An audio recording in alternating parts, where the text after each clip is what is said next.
Conferência de imprensa com Zeljko Krajan, o treinador de Polona Hercog, sagrou campeão do Oeiras Ladies Open. Zeljko, not the final you wished for, but overall I assume a good week here in Oeiras. Yeah, perfectly. Like you said, not the final that we expected. A bit lucky to get this kind of win. Actually, she wanted to play a match. That was the reason we came here to play as many matches as possible, to take it as the preparation for the clay season, for the next month, for the upcoming tournaments. And already by reaching the final, she got everything what she wished for this week, to get the maximum matches that's possible. And today, as I said, yesterday was a tough day for everybody. I think playing the two matches in these conditions, after not playing for a few days because of the rain, and then suddenly playing two matches, as I said, everybody got kind of injured yesterday. Even the other opponent who played Borel yesterday, she got injured, and Polona also had some problems today because of these two matches yesterday. But it's good.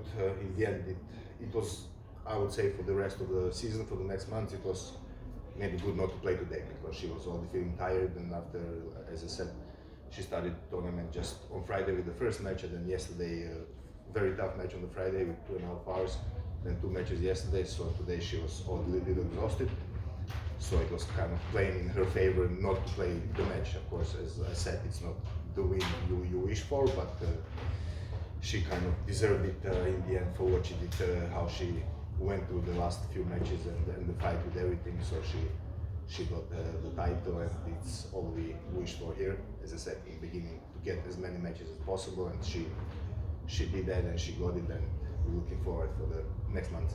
How did you see her level in those three matches here? I saw it pretty high. She started very good the first match with Bulgaria, and we had a very good preparation for 1 month at home, and it's never easy to play. The last tournament she played was in Dubai, before she just played Australia, so she didn't play for a long time. For 2-3 months she didn't play matches, just one match in Dubai.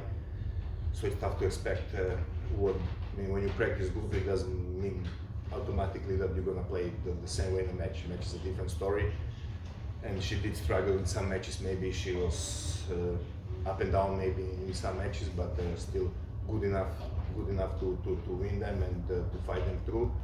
And it's always, once you don't play your best tennis and you still win, it just gives you even more confidence for the next weeks, that even though you're not playing great, but you won the matches, so you fight it out, and you find more confidence through it. So I think her level was, I would say, good enough for this tournament, and overall she did many things very good, or better than she did before. When she would play the tournaments, she played every match better and better, and she was doing better. As I said, she was getting a little bit tired now in the end, but her level was at a pretty high level, and I think just giving her this confidence that she won the tournament, the first tournament that she played after so much time without matches.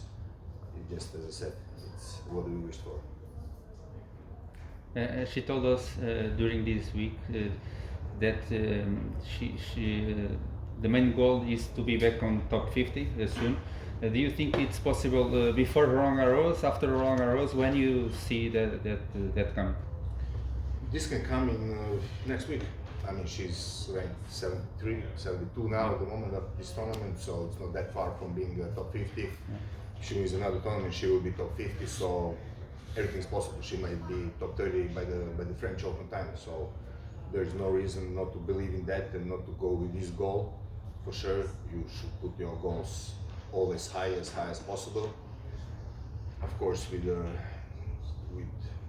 based on the tennis you play and on the form you have at the moment, and she has the form. She won those matches here, so I think that she has a chance to get to top 50 for sure till the Roland Garros. But I said, you always try to put your goals higher, and I don't think it should be just the ranking wise, the numbers, the goal. It should still be the tennis, and then after the tennis you play, you get rewarded for what you do. So not just focus just on the points and on the ranking, but still more on the game. And then, as I said, it's coming automatically after the tennis you play. And she's playing good tennis at the moment. She likes clay. There's many clay tournaments still before the French Open, So I think she can really improve her rankings, and as I said, I would put it a little bit higher to get to maybe top 40, top 30 to the French Open.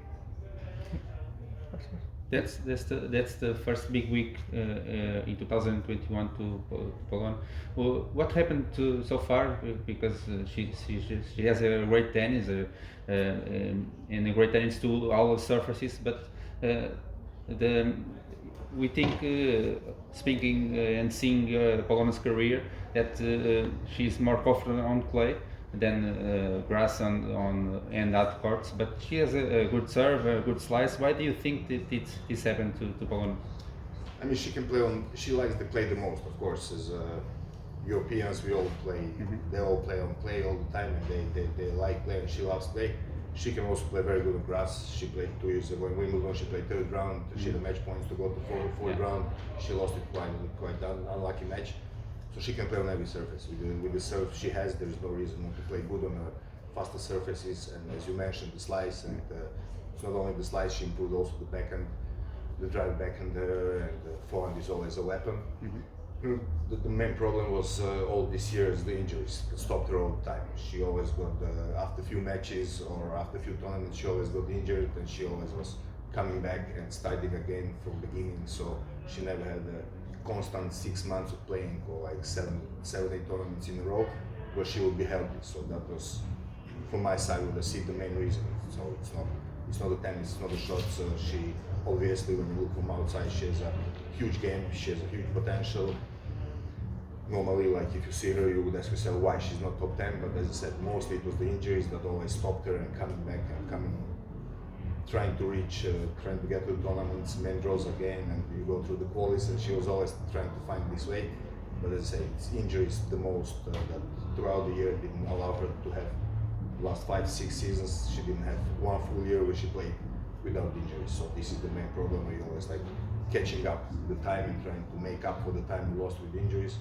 So I hope now that she's getting better in this. She's doing some other things, more recovery things, more fitness-wise. So for now, I think she's on the right way, that she finally found the solution how to go away from the injuries and to be able to play just tournament after tournament without injuries. So that's the main thing. Don't get me wrong, I don't want to get too personal, but I think you are in a relationship. I would like to know, it's up to you if you reply or not, but I would like to know, how do you separate that tennis-wise so you make it work on courts? I mean, you cannot really separate it. You cannot just go out of the court and suddenly there's no tennis. It's just you are in a relationship, or you're in a relationship and you come to the court and it's just something different. You cannot just separate it. I think it can be advantage because you know each other better. Mm-hmm. Also, you spend more time together, you can talk more, you trust maybe that person more because you are together in life also. So I don't see it as a disadvantage. You can always take it as a disadvantage because maybe you have problems on tennis, so it reflects on the life or differently, or in the life maybe you have some struggles, so it reflects on tennis again. But it's just up to you how you want to take it, as advantage or disadvantage. And I think there is no reason to take it as disadvantage. I think it can just go in favor that, as I said, you spend more time together, you trust that person more, you can be more open to that person, which only can be good. You were a player, top 100, I think, and you had some injuries as well. Do you use that experience in this case to help Polona? Yeah, my career was short and sweet. I would say that I stopped with 24 when I was top 100. I had a different kind of injuries and different kind of approach maybe to tennis at that time, and I was young and not experienced, and I was rushing into things, and I was always looking to change something, and coaches, and trying to find excuses somewhere else. Like, you'd never, as a player, you don't want to blame yourself for anything. You're trying to find excuses somewhere else to blame somebody else. So that's what I learned from my experience playing in my career, which I don't regret that I stopped so early. Really, I mentioned already a few times before in interviews that it's tough to say goodbye to tennis. It's tough to stop, but I just took it also as a school to stop so early, to see what mistakes I did, so I can transfer it to the job I did after, to my coaching career, which I'm very happy with it, even more than I would say playing myself, my career, and even more successful. So basically, it's a little bit different. Her injuries and my injuries or whatever. So it's not really that I'm a physiotherapist or something, so I can tell you exactly like why it's happening, what is happening. But it was a little bit different. But it's not that I can know why I was injured, so not to tell the same things to her, what to do, what not to do. But surely she, as I already mentioned, she's getting more serious about this. She realized that the reason why she's not better ranked is this, that she didn't have the years that she played fully, and she's more committed to the everything else outside of the tennis court that needs to be done to play tennis and to be fit all the time. And she's really got into it, and she realized now finally that how important everything also outside the tennis is, the recovery time, the resting time, to use it as much as possible. And I think that she's now on the right way for it. Of course, injury can always come. You never know when you can sprain your ankle or whatever. But overall, body-wise, she's much better than she was last year. Speaking about your coaching career, you've worked with many players from Dinara to Borna, now Polona, many more that I'm not referring to. What's the biggest moment of your coaching career so far? The biggest moment for sure is winning the Davis Cup with the Croatian team. Once you're the captain of your national team, it's different than when you play for yourself or when you coach one player. Once you have a nation behind yourself, the country, it's just different feelings. There's more responsibility, of course. You feel more pressure from all the country, and once you get to this stage where we were like losing the finals in 2016 at home against Argentina, when we already almost won the match, we were a few points away, so it was a huge disappointment, but still we all stayed together still and said, okay, let's give it one more try. And 2017 we somehow stayed in the world group. 2018 again, everybody said, okay, let's play, we have a good team. Doesn't mean that we're gonna go to the finals or win, but we have a chance to do something. We just try, and I think that was the being with these guys that I cannot say I'm too old, and maybe a few years older than some of them that we had in the team. So all these guys are not from my young age, so that was even more meaning to me because I really was close to them, and I know how important this was for them, for all of them, and for Chile especially, how big this was for him and how big disappointment it was for him to lose it in 2016, the finals on the Davis Cup. So I think this would be the crown of my coaching career until now. 2018 was a special one. It was the last in the traditional format. I went there right because of that. So I saw you guys winning, and then you decided to leave the captaincy of the team. What can you tell us about the changes in the format of the Davis Cup? I don't really like the new system. I think many tennis fans, they don't like the new system. It was different before when you play every match at home, you have your crown behind you. Now you play at one place. Okay, this year I saw them play in 3 different places, the world group. But it's just not the same. I would not call it like the Davis Cup how it was before. Now it's more like a world championship or something. Once you play on the one place, like they play the World Cup of soccer in one place or in one country. So I think it lost this tradition that it had for 120 years, so how much of the Davis Cup. So I don't think it's the same as it was. You get to play at home, if you play religion group again to get back playoffs and everything. But just the world group as itself, I think it lost its trademark that it had, and also for the people who are following, as I said, tennis, and we played many times. I was there 8 years on the bench, many times at home. And just this crowd that we had in Zadar and Osijek in Zagreb, it was just unbelievable feeling. It was something special that you cannot. I think if you play somewhere else, you have your fans coming there and flying maybe to that place, but maybe a few people. But at home we have 10,000 people, we had 50,000 people in the finals in Zagreb. So I think it lost its tradition. For sure there were some reasons, financial reasons or whatever, they needed to change. Also players requested the change because we all know that the format from before, it took a lot of time for the players. You had to play 4 times throughout the year, 4 weeks a year, and the week after the Davis Cup you actually cannot play because you play throughout the weekend, so you know that you play on Monday, Tuesday in some other tournament, so it took away like 2 months of the season of the top players. So it was, of of course they request kind of a change and they got it, so they're happy it went in their favor, but it should go in favor of the fans. But there's a connection. I apologize if you said this before, but there's a connection to leaving the job because the new format.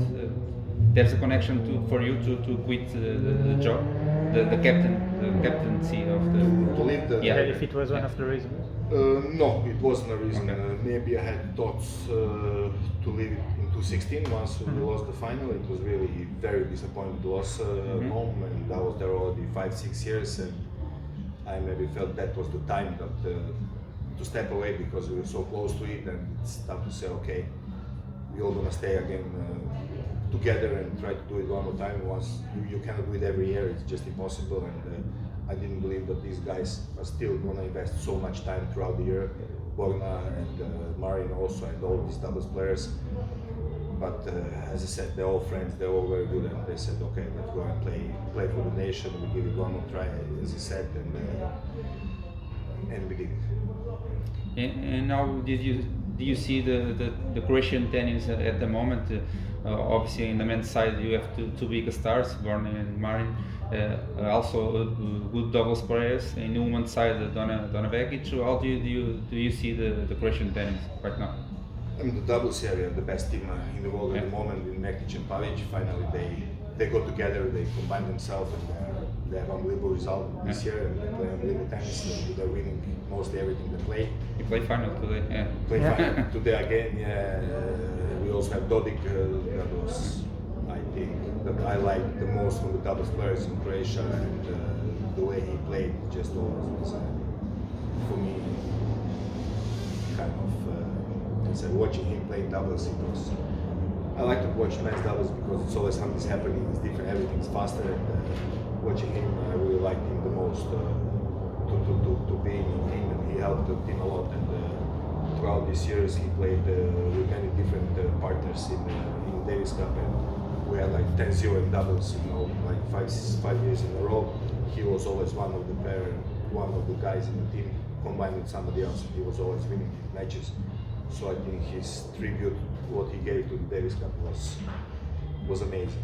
With the singles at the moment, we all see that they're a little bit struggling. Marin is not in his top as it was. He's struggling a little bit. I'm sure he's gonna find himself. He knows what is the reasons. If he's still playing, and there's no reason to believe that he's not gonna be top 10 again. Just maybe need some other time. Maybe need some changes throughout his team or the team around himself. But maybe singles, yeah, we had the better times when we played this Davis Cup. They both close to top 10. Borna was 11, 12, Marin was top 10, so now they're a little bit further in the rankings. But I'm not so much involved at the moment, like after in the younger generation in Croatian tennis, that I can say what the future is or what is not. But we always had, from beginning of our nation in 1990 from Croatia, we always had players, top players, from Ivanišević to Ančić, Ljubicic, and all these players. Marin, that was number 3 in the world. We always, in some generation, had top stars in the sport, so there is no reason to believe why we will not have it again. Maybe now there is some hole in between there, like the guys ranked, they're both top 30. Maybe the next one is a little bit more further away, so there is a gap in between this. But I'm sure that we have younger guys that are going to come up, and we always somehow find a way to create a new player. And as in all the sports in Croatia, we are very good in sports overall. So there is something in this Mediterranean feeling or mentality that pushes some players to go through, and the one is pushing another one always. And it all started, I think, with Ivanišević, who set up the bar very, very, very high for everybody. And I think if he would not be where he was, winning the slam and number 2 in the world, not the same result would happen after, because you always try to be better than the one before that you had from your country. And I think that he pushed everybody to try to be better than him, and this is still the reason why we have so many players. It's important to have somebody at the top in the country, in the top 10, top 20, so you can relate to the person, you know more, you are closer to than if you younger guys just watch the tennis on on TV and you can relate to them. Once you have these players in your country, you see them in your club, you practice with them, it gives you extra motivation, it gives you extra belief that you can also be there. I think that's the reason why we had so many successful players in the last 20 years. I'm sure we're gonna have top 10 player very soon again, and Polona is gonna come to his form again, and he will have a chance to be top 10, top 5. He has great potential, and as I say, Marin is just a question of time when he's gonna find his rhythm and his timing and his form to also be trying to get back there. Obviously, you had big names in the past, but how big do you think Silic's Grand Slam win and then the other finals and your Davis Cup win is, not just for professional tennis, but for tennis as a sport in Croatia? As I Are said, you seeing an effect of it already, or as a developing Yeah. process? do you think it will have an effect? I think it will have, especially I think winning the Davis Cup in 2018. I think that the federation started to do a good job with developing more facilities. We don't have such a good facilities in Croatia. We have maybe 1-2 hardcourts that we had before, till 2 years ago, outdoors. So it's basically something that you play on hardcourts 80% of the season, and we didn't have the one court in the country. Now the federation started to invest more and to work on this, and this can only help the players. And I think that 2018 winning Davis Cup, and it just helped also federation to get more sponsors, to get more money, to try to have just better facilities, which is very important for the players. I mean, we didn't have best facilities before, but still we had players, but they were never practicing in Croatia. They were all practicing somewhere else. Now they can stay more at home. It's also a little bit easier for the players to spend the time in between the tournaments, that you don't have to be away all the time. You can be at home. It helps you for sure. So I think just improving these facilities overall, I think it's gonna give players another boost, another just confidence that they can improve and they can be there. Yeah. You obviously are a very experienced coach. You coach former number 1, for example, Dani Safin. How do you see Polona's career? Do you think she can reach the same level or some days, maybe top 10, comparing to your previous players? Sure. I wouldn't be here, we wouldn't be here, and we wouldn't be together working if I would not believe in that. It's tennis-wise, yes, and the only thing why not was maybe, as I already mentioned before, some other parts out of the tennis that she is now putting the puzzles together like to be there, but there is no, I cannot say there is a reason why she would not be able to be top 10. She's a fit player physically. She has all the shots that she needs, and I don't see the difference to the players I worked with, number 1s and Jankovic and some other players that was top 10. I cannot say that in Polona I see the reason why she would not be able to be there. Throughout the last 10 years, I mostly was following all the careers of the players. I saw how they played and what they were doing, the players that were there, so I don't see the reason why she wouldn't get to this chance to be there. Now by the numbers, it's tough to say if it's top 20 or it's top 10. You cannot really set up the number, but to be there, to have a chance to win a slam, to win the semis or the slam finals, whatever, the tennis surely she has in herself. Just a matter of time and how deducted you are to it and how much you really want it, where you, as I said, where your main goals are, how far you want to go, where you see yourself. This is the most important thing.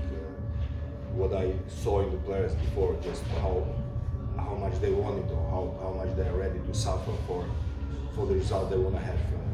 Surely it takes a lot of suffering for being number 1. Not everybody can do it. Not everybody has it in itself. But as I said, it takes a lot out of you, and I think that she has more than she reached now. But as I mentioned, it's tough to put the numbers on it. But she has a lot of tennis in herself, and she has potential to win tournaments, small, big, slams, whatever. I'm sure she can get into the chance to win. Okay. Perfect. Thank you Perfect. very much. Thank you. Thank you.